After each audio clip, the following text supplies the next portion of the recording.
Mereka dikejutkan dengan kepungan High Orc yang berjumlah sangat banyak. Ada High Orc yang menghampiri dan mendekatkan wajahnya kepada Hunterson. Yang lain khawatir, tapi Hunterson menjelaskan bila mereka bertarung sekarang semua pasti mati. High Orc itu mulai berteriak dengan bahasa monster yang mereka tak mengerti. Tiba-tiba High Orc itu menjadi aneh dan mulai berbicara dengan bahasa manusia. Ia memperkenalkan dirinya sebagai Kardalgan dan ingin bertemu dengan mereka. Mereka pun bingung akan High Orc yang bisa bahasa manusia. Penyihir mengatakan itu hanya boneka dan seseorang berbicara melalui dia. Timnya curiga mungkin itu adalah perangkap dan menyarankan agar mereka bertarung saja sekarang. Hunterson bertanya apakah dia yang menghalangi jalan keluar. Orc itu menjawab ia menjelaskan dirinya sebagai dukun terhebat para orc. Kekuatan manusia tidak dapat menghancurkan penghalangnya. Orc itu memberi pilihan, mati di tangan pasukannya atau mengikuti mereka. Hunterson pun setuju mengikuti orc walaupun yang lain tidak setuju. Dengan bertemu bos di sarangnya, akan ada lebih banyak High Orc. Berarti kemungkinan mereka menang bertambah buruk. Hunterson merasa tidak ada pilihan lagi, dan berkata kepada Jinwoo kalau mereka akan melakukan serangan kejutan sesaat mereka melihat bosnya. Saat diserang bos itu tidak akan bisa mempertahankan penghalang. Saat mereka menarik perhatian High Orc, Jinwoo harus lari keluar dan melaporkan kepada tim penyerang utama. Jinwoo mengatakan pertarungan akan berakhir sebelum bala bantuan tiba. Apa mereka akan berkorban demi menaklukkan bos? Hunterson membalas bahwa tujuan utama mereka adalah menutup gate ini. Bukan untuk keluar dari dungeon ini hidup-hidup. Orang banyak berinvestasi pada mereka untuk melakukan itu. Healer menitipkan wasiatnya kepada Jinwoo. Bila ia berhasil keluar, sampaikan kepada keluarganya. Mereka akan melakukan pekerjaan yang sudah dilatih selama ini. Tapi Jinwoo bukan salah satu dari mereka. Mereka berharap Jinwoo dapat keluar hidup-hidup dari sini. Terlihat Hunter Cha sedang berada di depan gate tempat Jinwoo bekerja. Tampaknya Hunter Cha sedang mencari Jinwoo. Pengawas mengatakan ia masuk bersama tim penyerang sebagai pembawa barang. Mendengar itu Hunter Cha semakin penasaran dan akan masuk dungeon untuk melihat apa yang Jinwoo lakukan di dalam. Karena hari itu hari liburnya, Hunter Cha tidak membawa senjata dan berniat meminjam dari para penambang. Tapi hanya beliung yang ia dapat. Saat Hunter Cha menanyakan senjata lain, pengawas mengatakan hanya itu yang mereka punya dan ia mengembalikan beliungnya. Saat akan masuk, Hunter Cha terdiam sejenak. Pengawas memanggil Hunter Cha dan mengatakan apakah dia akan masuk tanpa senjata. Dengan malu-malu, Hunter Cha mengambil kembali beliung itu. Di dalam dungeon, terlihat High Orc dengan jumlah yang sangat banyak. Dan juga ada bos yang didampingi oleh 4 penjaganya. Bos High Orc itu pun menyambut kedatangan mereka. Di tengah kepungan High Orc, Hunterson berpikir apa yang akan terjadi bila High Orc dengan jumlah sebanyak ini keluar dari gate. Mungkin kota kecil akan hancur sebelum mereka dihentikan oleh Hunter tingkat tinggi. Karena itu Hunterson bertekad untuk mengalahkan bosnya. Walaupun keempat penjaga terlihat mengintimidasi, mereka tetap bertekad menyerang saat Hunterson memberi sinyal. Lalu bos membuka topengnya sambil bertanya, "Apakah kau takut padaku manusia?" Sambil mengeluarkan pancaran sihir yang besar, membuat para Hunter terasa akan mati.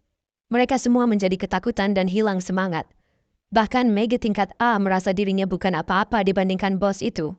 Hunterson bertanya kenapa bos itu membawa mereka ke sini, padahal pasukannya bisa saja membunuh mereka di tempat. Untuk bersenang-senang ujar bos itu. Untuk menghabiskan waktu di dalam dungeon, ia akan menghibur pasukannya dengan membunuh tim penyerang satu persatu. Bos itu juga menyampaikan ada sesuatu yang aneh di antara mereka. Mendengar itu Hunterson menjadi putus asa. Mereka dianggap mainan yang dapat dimainkan sesuka hati dan dibuang kapanpun oleh orc itu. Hunterson pun memberi sinyal untuk menyerang, tapi timnya tak ada satu pun yang bergerak seakan mereka ketakutan dan putus asa. Dengan putus asa Hunterson terus maju menyerang. Bos itu merapal sihirnya dan membuat penghalang yang menghalau Hunterson hingga terjatuh. Bos pun membalasnya dengan merapal sihir yang mengangkat Hunterson di udara. Dengan sihir kedua, Hunterson dihempaskan ke tanah. Tak berhenti sampai di sana. Hunterson dihantamkan ke atas dan bawah berulang kali. Yang lain hanya bisa melihat tanpa melakukan apa-apa. Di tengah penyiksaan, Jinwoo menangkap Hunterson dan menaruhnya di lantai. Jinwoo berkata kepada Hunterson, "Dungeon ini milik Guild the Hunters." Ia tahu kalau ia tidak boleh ikut campur. Tapi kalau terus begini, High Orc akan membunuh semua orang di timnya. Bos menyuruh salah satu penjaganya menghampiri mereka. Jinwoo menanyakan apa ia mendapatkan izin untuk membunuh semua monster di dungeon ini. Saat penjaga itu akan menyerang Jin Woo, ia mengaktifkan skillnya dan mengangkat penjaga tersebut. Lalu menghempaskan penjaga itu ke atas dan bawah berulang kali sama yang seperti Hunter Son alami. Sekali lagi Jin Woo bertanya apakah ia mendapat izin untuk membunuh semua monster di dungeon ini. Melihat yang Jin Woo lakukan, Hunter Son mengiyakan tawaran Jin Woo. Penjaga pun berakhir nyangkut di atas. Melihat Jin Woo melakukan hal itu, bos menganggap itu hanya tipuan yang tak akan lama berdampak pada mereka. Jin Woo mengatakan ini pertama kalinya ia merasakan energi yang begitu kuat, dan bos itu merasa Jin Woo tidak terkejut sama sekali. Jin Woo mengatakan ini akan jadi pertarungan yang tidak seimbang. Untuk bos itu tentunya, bukan untuk dirinya. Arise! Pasukan bayangan Jin Woo pun bermunculan dan bersiap untuk melawan para High Orc. Terlihat mobil datang yang berisi Pak Wu dan pengawas asosiasi. Ia penasaran kenapa Jin Woo bekerja sebagai penambang, walaupun ia sudah menjadi hunter tingkat S. Pak Wu menanyakan di mana Jin Woo sekarang, dan seorang penambang yang tidak senang padanya mulai berkata yang tidak-tidak di hadapan pengawas. Pengawas penambang mengatakan Jin Woo di dalam gate, ia menjadi pembawa barang menggantikan yang tidak datang.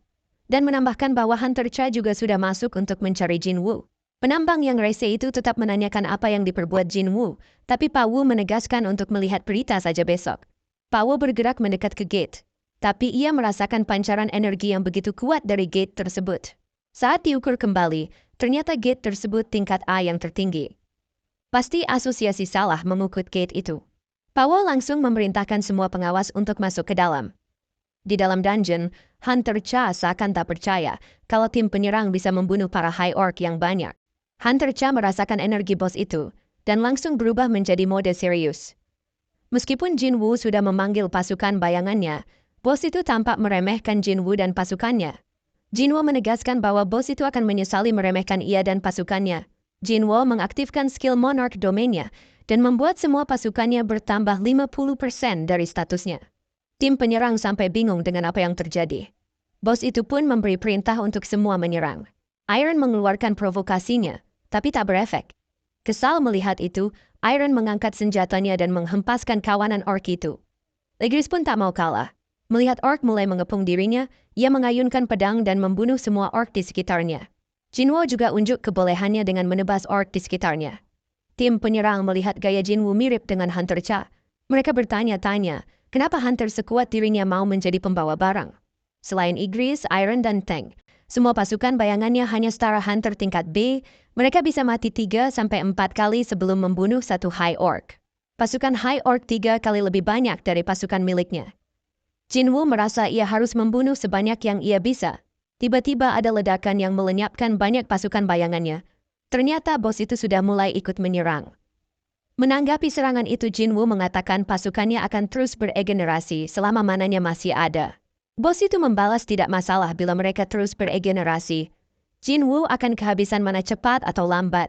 Dengan kecepatan membunuh dari Orc Warrior miliknya, mana Jin Woo akan terkuras habis. Jin Woo mengatakan bos itu akan mati sebelum itu terjadi dan menyerang bos itu. Bos menggunakan penghalangnya untuk menangkis serangan Jin Woo. Jin Woo berpikir bos ini lebih kuat dari Vulcan dan Metus. Metus mampu mengontrol ribuan undead, tapi pertahanannya lemah. Di sisi lain pertahanan dan sihirnya bos Orc sangat kuat. Lalu Jin Woo membuka inventory-nya dan mengambil mana potion. Saat selesai meminumnya Jin Woo berkata, "Arise." Muncul pasukan bayangan orc dari mayat yang ada. Bos itu sangat marah melihat itu, dan Jin Woo mengatakan masih banyak orc yang masih hidup. Cepat atau lambat mereka semua akan menjadi pasukan bayangannya. Terutama kamu, Jin Woo menunjuk bos itu. Melihat yang Jin Woo lakukan, bos itu seperti akan mengatakan sesuatu tapi ditahan oleh sistem. Dengan adanya High Orc yang baru disummon, pertarungan menjadi lebih berimbang. Bos itu tampak menyadari sesuatu. Ia tidak mengetahui kenapa mereka ada di sana. Saat terbangun di dungeon, yang mereka dengar hanya satu perintah, membunuh semua manusia. Lalu bos itu menyuruh 3 penjaga yang tersisa untuk maju. Penjaga langsung menyerang Iron, tapi tampak Iron masih lebih kuat dari penjaga itu dan mengalahkannya dengan mudah. Igris melawan 2 penjaga sekaligus. Igris menangkis serangan dan menggunakan pedang sebagai tumpuan ia bermanuver, sambil mengeluarkan pisau dan membunuh 1 penjaga. Penjaga yang tersisa terhempas oleh serangannya. Lalu Iron dengan senjatanya memukul penjaga sampai terpental jauh, di mana Tank sudah menunggu dan men-smash penjaga itu. Sungguh kerjasama yang apik. Sepertinya Jenderal Jinwoo lebih kuat, tapi regenerasi mananya dengan potion tidak cukup cepat. Bila kehabisan mana, semua pasukan bayangannya akan menghilang. Saat tim penyerang hendak membantu Jinwoo, mereka diserang dengan kutukan oleh bos itu. Kutukan juga diarahkan kepada Jinwoo, tapi tidak berefek karena Jinwoo mempunyai skill anti-debuff. Jinwoo membalas dengan menyuruh penyihirnya yang memegang orb Avaris menyerang bos itu. Penghalang bos pun hancur dan membuat bos jatuh berlutut. Sesampainya Hunter Cha di ruangan bos, ia kebingungan dengan pasukan summon yang begitu banyak. Biasanya penyihir yang ahli dalam mensummon hanya bisa mensummon 1 atau 2 paling banyak. Tim penyerang kebingungan dengan adanya wakil ketua mereka di sana. Hunter Cha bertanya kepada mereka apa yang terjadi. Healer itu menjawab mereka juga tidak tahu. Bos menggunakan banyak sihir kepada dirinya sendiri. Dan hasilnya bos itu menjadi raksasa. Hunter Cha segera mengajak timnya untuk keluar dari sana. Saat mana Jinwoo habis, bos itu menggunakan sihir areanya dan banyak menghilangkan pasukan bayangan Jinwoo. Melihat itu, Jinwoo tidak tinggal diam dan langsung menghunuskan pisaunya ke mata bos. Bertambah besar akan membuat dirimu target mudah. Penyihir tanpa penjaganya tidak akan bisa menahan serangan tiba-tiba assassin, ujar Jinwoo. Serangan balik Jinwoo pun dimulai. Pengawas Wu terkejut melihat apa yang terjadi ditambah bertemu Hunter Cha di dalam. Tanpa Jinwoo sadari, mereka semua mengamati pertarungannya. Jinwoo yang menyadari tidak efektif menggunakan pisau pada target yang besar, menyimpan pisaunya lalu mengepalkan tangannya dan meninju bos itu. Ternyata efektif dan bos pun terpental. Pak Wu mengatakan ia kesini untuk membantu tim penyerang setelah pemeriksaan, ternyata gelombang mananya sangat padat. Tapi sepertinya bantuannya tidak diperlukan. Jinwoo tampaknya menyelesaikan dungeon tingkat A sendirian. Hunter Cha bertanya tentang Jinwoo, Pak Wu mengatakan hanya sedikit yang ia tahu. Bos itu akhirnya tumbang, dan Jinwoo sudah mengepung dirinya bersama dengan penjaga yang sudah diekstrak olehnya. Terdengar teriakan kematian sang bos sembari para penjaga menghujam tubuhnya. Bos pun tewas di tangan penjaganya sendiri. Pasukan bayangannya membereskan sisa High Orc, dan waktunya ia mengambil hadiahnya. Karena dungeon ini milik Guild the Hunters, ia merasa tidak pantas untuk mengambil barang dari bosnya. Tapi ia dapat mengekstrak bayangan darinya. Arise. Terdengar raungan dan sesosok bayangan muncul menandakan keberhasilan Jinwoo mengekstraknya. Ternyata bayangan bos itu ranknya paling tinggi di antara pasukannya. Sistem meminta Jinwoo untuk memberikan nama padanya. Tapi karena Jinwoo lupa nama lamanya, ia memberikan nama baru yaitu Task. Mendapatkan pasukan High Orc sangat menguntungkan bagi Jinwoo. Ia harus menghilangkan sebagian pasukan karena slotnya terbatas. Saat Pak Wu mendekat, Jinwoo baru sadar ternyata selama ini ia sudah dilihat oleh Hunter Cha dan Pak Wu. Tapi para pengawas langsung menjaga Jinwoo dan mengatakan bahwa identitas Jinwoo akan dirahasiakan. Mereka tidak boleh memberitahu siapapun kejadian hari ini. Para pengawas juga menawarkan akan menemani dirinya keluar agar terhindar dari hal yang tidak diinginkan. Pak Wu menegaskan sekali lagi bahwa Jinwoo sudah melawan pasukan monster di hadapan guild terkaya dan terbesar di Korea Selatan. Kekuatannya melebihi hunter tingkat S. Bila ada pertanyaan mereka bisa menghubungi asosiasi. Sekarang mereka akan menemani mereka keluar dari dungeon. Pak Son tiba-tiba memanggil Jinwoo dan mengatakan ia paham kenapa Jinwoo menyembunyikan identitasnya. Ia tak akan bertanya alasannya menjadi pembawa barang. Jinwoo menyelamatkan nyawa mereka semua, jadi Pak Son ingin mengucapkan terima kasih atas nama tim penyerang. Tak lupa Jinwoo mengembalikan wasiat sang healer. Hunter Cha hanya bisa terdiam melihat Jinwoo pergi. Sepertinya ada sesuatu yang ingin ia sampaikan. Penyihir menanyakan kenapa Hunter Cha membawa beliung. Dengan tersipu ia bertanya, apa ia kelihatan aneh? Apakah ia terlihat aneh di hadapan Jinwoo? Terlihat Jinho cemas akan nasibnya, karena semua bergantung keputusan Jinwoo. Akhirnya Jinwoo datang. Saat melihat bajunya, Jinho menanyakan apa yang terjadi. Jinwoo menjawab ia baru saja dari dungeon. Mendengar hal itu, Jinho kagum dengan ketekunan Jinwoo. Jinho pun menjelaskan tentang apa yang terjadi setelah ia bertemu dan bernegosiasi dengan ayahnya. Akhirnya Jinwoo mengetahui ada seorang yang selamat dari Red Gate, menceritakan semuanya kepada Jinho dan ayahnya. Inti dari semua itu, Jinho butuh Jinwoo agar masuk ke dalam guildnya. Dan Jinho menegaskan, semua keputusan akan diserahkan kepada Jinwoo. Apa yang akan Jinwoo putuskan? Adegan beralih ke Guild the Hunters. Pak Choi baru mengetahui bahwa Jinwoo ternyata ada dalam tim penambang kemarin dan menjadi pembawa barang hari itu. Pak Son menjawab ia tidak tahu kenapa Jinwoo melakukan hal itu, dan Jinwoo sepertinya tidak berniat mencampuri serangan gate mereka. Pak Son menjelaskan bahwa tim penyerang tidak dapat menyelesaikan dungeon itu. Saat situasi memanas, Jinwoo tidak ada pilihan lain selain membantu mereka. Pak Choi menjawab dulu White Tiger, dan sekarang The Hunters juga berhutang budi kepada Jinwoo. Pak Choi pun bertanya seberapa kuat Jinwoo bila dibandingkan dengan dirinya. Pak Son menjelaskan, dalam sebuah pemirangan, semua orang sudah ditempatkan sesuai tugas masing-masing untuk mencapai keseimbangan. Setiap posisi menutupi kekurangan yang lain. Setiap posisi dapat dibagi menjadi 3, yang menyerang, yang bertahan, dan yang mendukung. Tanpa ketiga posisi saling bekerja sama, tim akan menempatkan dirinya dalam bahaya. Jadi kelemahan setiap anggota akan ditutupi oleh kekuatan yang lain. Itu sudah menjadi hal yang lumrah. Tapi Jinwoo sangat luar biasa. Pak Son pun bertanya apakah Pak Choi dapat menyelesaikan dungeon tingkat A dengan kesulitan tertinggi sendirian. Pak Choi pun menjawab tidak bisa. Dan ia merasa gelarnya sebagai Ultimate Hunter seperti candaan. Pak Son pun menyarankan agar ia merekrut Jinwoo. Pak Choi menanggapi ia akan berusaha sebisanya. Terlihat banyak wartawan dan media di depan kantor asosiasi. Terlihat Lee Min-sung terkesan akan banyaknya orang yang akan meliput dirinya. Ternyata Pak Baik dan Pak Choi juga datang ke kantor asosiasi, yang membuat wartawan mengira mereka mengincar Min-sung.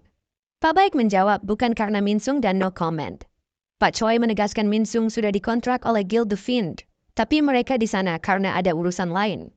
Wartawan pun bubar mendengar pernyataan mereka berdua. Terlihat adegan Pak Baik dan Pak Choi saling menyinggung kejadian dungeon yang menimpa guild mereka. Tapi mereka berdua sepaham bahwa Jinwoo menolong guild mereka dan mereka berhutang budi kepadanya. Tapi mereka lanjut lagi berdebat adu nasib. Di tengah mereka berdua berdebat, Lim Tae-gyu sebagai ketua Guild the Fiends menyapa mereka. Ia mengatakan agar jangan bertengkar memperebutkan Min-sung. Tentu saja Tae-gyu dijawab dengan ketus oleh mereka berdua yang membuat Tae-gyu bingung. Min-sung kepedean melihat ia diperebutkan kedua guild besar dan keluar mobil bak pahlawan kesiangan. Melihat banyaknya orang, Jinwoo pun kebingungan. Jinwoo mengira media sudah tahu apa yang terjadi, tapi sepertinya tidak karena orang-orang itu tidak mengenalinya. Akhirnya ia menerobos kerumunan itu, dan tiba-tiba ia dicegat oleh keamanan. Tampak keamanan tidak memperbolehkan Jinwoo lewat, padahal ia sudah ada janji. Min-sung yang melihat itu, berharap agar Jinwoo diusir saja. Tapi Pak Go muncul dan mengatakan kalau anak muda itu adalah tamunya.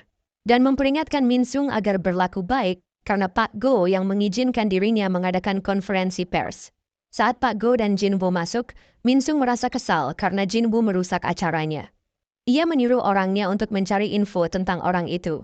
Saat Min-sung akan masuk ke dalam, ia dihalangi oleh Pak Woo dan rekannya. Pak Woo mengatakan ada hunter yang sedang evaluasi. Evaluasi berlangsung sampai pukul 11 dan sebelum selesai, tidak ada yang boleh masuk. Menunggu 30 menit membuat Min-sung gerah. Min-sung mencoba menggunakan kepopulerannya dan nama ayahnya yang wakil presiden perusahaan sponsor asosiasi agar bisa masuk, tapi Pak Woo tetap menolaknya. Min-sung merasa ia diancam dan mengancam balik Pak Woo akan konsekuensinya. Tapi Pak Woo tetap tegas dan memperingatkan Min-sung bahwa ia yang tidak dapat menghadapi konsekuensinya. Min-sung pun ketakutan. Ternyata Pak Baik dan Pak Choi sudah menunggu mereka dari sejam yang lalu. Pak Go mengatakan bahwa sudah 2 tahun sejak Hunter tingkat S muncul. Selain itu, Guild the Hunters sudah menyaksikan kekuatan Jinwoo, pasti mereka ingin merekrut dirinya. Sampailah Jinwoo di tempat evaluasi dan pengawas ingin mengecek skillnya agar dapat menentukan apa kelas yang didapatnya. Dan skill apa saja yang bisa ia gunakan, lalu Jinwoo mensummon satu pasukan bayangannya. Pak Go pun menanyakan, bukan hanya itu saja yang bisa Jinwoo summon kan? Jinwoo merasa tidak perlu untuk ia berbohong, karena sudah banyak orang yang melihat aksinya. Dan belum lama juga ia mendapatkan High Orc sebagai pasukannya. Saat Jinwoo mensummon, terlihat mereka semua kaget melihat pasukan bayangan dirinya. Dan Jinwoo menambahkan ia dapat mensummon 100 lebih pasukannya. Pengawas hampir tak percaya, dan Pak Baik kaget melihat siapa Jinwoo yang sebenarnya. Ia merasa Jinwoo tak sekuat ini saat ia melihat dirinya dulu. Saat Jinwoo keluar ruangan, ia sudah ditunggu oleh Pak Baik dan Pak Choi. Jinwoo menghindar saat Pak Baik ingin mengajaknya berbicara. Pak Baik mengatakan agar jangan keluar melalui pintu itu. Jinwoo mengira ia akan menyesal bila pergi karena tawaran bagus mereka. Ternyata wartawan dan media sudah menunggu dirinya dan disiarkan secara langsung. Di sekolah Gina, berita tentang Jinwoo pun ramai diperbincangkan. 10 menit sebelumnya di depan kantor asosiasi, terlihat Min Sung sedang bersandiwara agar mendapatkan perhatian dari media dan wartawan. Semua yang ia bicarakan tentang pensiun jadi artis dan akan menjadi hunter untuk melindungi masyarakat adalah bohong besar. Karena hanya dalam 2 tahun ia akan dibayar oleh Guild The Fiend untuk mempromosikan guildnya. Ia juga ingin mengalihkan perhatian publik agar dirinya bebas dari wajib militer. Semua orang akan memuja dirinya, ia akan mendapatkan ketenaran dan kekayaan. Tiba-tiba terdengar ada hunter tingkat S yang baru. Semuanya teralihkan oleh berita hunter tingkat S yang ke-10 di Korea Selatan. Website asosiasi juga sudah merilis bahwa Jinwoo hunter tingkat S tersebut. Ternyata asosiasi ditutup bukan karena Min Sung, tapi karena ada hunter tingkat S yang sedang dievaluasi.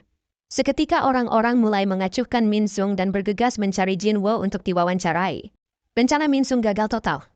Tim penambang pun melihat berita tersebut, tapi penambang yang reseh tetap mencurigai Jinwoo sebagai kriminal yang beritanya terkuak. Saat diberitakan bahwa Jinwoo hunter tingkat S, penambang reseh pun ketakutan sampai gemetaran. Berita itu disiarkan secara nasional dan orang-orang yang mengenal Jinwoo mengetahuinya. Berita itu juga diketahui oleh ayahnya Jinho. Jinho ternyata gagal merekrut Jinwoo, tapi Jinwoo akan membuat guildnya sendiri dan menawarkan akan menjadikan dirinya wakil ketua guildnya bila bergabung dengannya. Dengan tersenyum ayahnya Jinho menjelaskan kenapa ia ingin membuat guild. Ia berkata uang yang ia punya sudah cukup untuk 7 turunan, dan tak ingin bermusuhan dengan guild besar untuk menghasilkan uang receh. Tujuan utuhnya untuk melindungi mereka semua. Hunter bertumbuh semakin kuat setiap hari. Tidak mengejutkan menemui hunter yang kekuatannya menyamai kekuatan militer sebuah negara. Para individual itu disebut hunter level nasional dan mereka melebihi hunter tingkat S. Mereka diperhitungkan sebagai hunter terkuat di dunia. Di negara kecil, hunter seperti itu berkuasa layaknya seorang raja. Mereka tidak bisa bergantung pada pemerintahan untuk melindungi masyarakat. Karena itu ayahnya ingin membuat guild dengan merekrut hunter yang bisa dipercaya. Bukan karena ia ingin menghasilkan uang, tapi ia ingin menemukan hunter yang dapat dipercaya dan diandalkan. Tapi sepertinya Jinho sudah menemukan orang itu. Ayahnya pun menunjuk Jinho sebagai ketua guild Eugene. Tapi Jinho menolaknya karena ia ingin bergabung dengan guildnya Jinwoo. Tampaknya Jinwoo sudah dikepung oleh wartawan, Pak Baek mengajak dirinya melalui jalan lain saja. Jinwoo langsung bergerak cepat melewati kerumunan. Mereka semua kaget melihat pergerakan Jinwoo yang sangat cepat itu. Bahkan Pak Baek tidak bisa menangkap pergerakan Jinwoo dengan kedua matanya. Ia merasa Jinwoo sekarang sudah jauh lebih kuat darinya. Padahal belum lama ini ia menerima pembangkitan lagi. Bagaimana ia bisa bertambah kuat dan itu tidak masuk akal? Apakah dia seorang hunter yang dapat terus naik level? Berita Jinwoo sudah menyebar sampai ke luar negeri. Dongsu menyadari bahwa Jinwoo masih hidup. Di tempat lain, terlihat seorang menilai Orb of Avarice milik Jinwoo. Penilai itu merasa bahwa artefak buatan manusia hanya mempunyai penambahan 50% saja. Pak Choi pasti akan membayar uang yang banyak untuk ini. Saat penilai itu ingin menawarkan lelang untuk orb itu, Jinwoo mengatakan akan memikirkannya dahulu. Jinwoo ingin menyelesaikan Demon Castle untuk mendapat bagian terakhir membuat Holy Water. Karena itu ia membutuhkan artefak yang melindunginya dari api di dalam Demon Castle. Penilai itu mengatakan artefak yang dicari Jinwoo cukup umum di market. Artefak dengan atribut cukup mahal, jadi jarang dijual di internet. Tapi bila ia berniat membelinya, akan mudah mendapatkannya. Jinwoo dibawa masuk untuk melihat koleksi yang ada di dalam. Jinwoo mempertanyakan apakah kaca tipis tersebut aman untuk melindungi artefak. Sepertinya tidak ada pengamanan lainnya. Orang itu mengatakan bahwa kaca sudah diberi mana, jadi cukup kuat untuk menahan serangan penuh dari hunter tingkat A.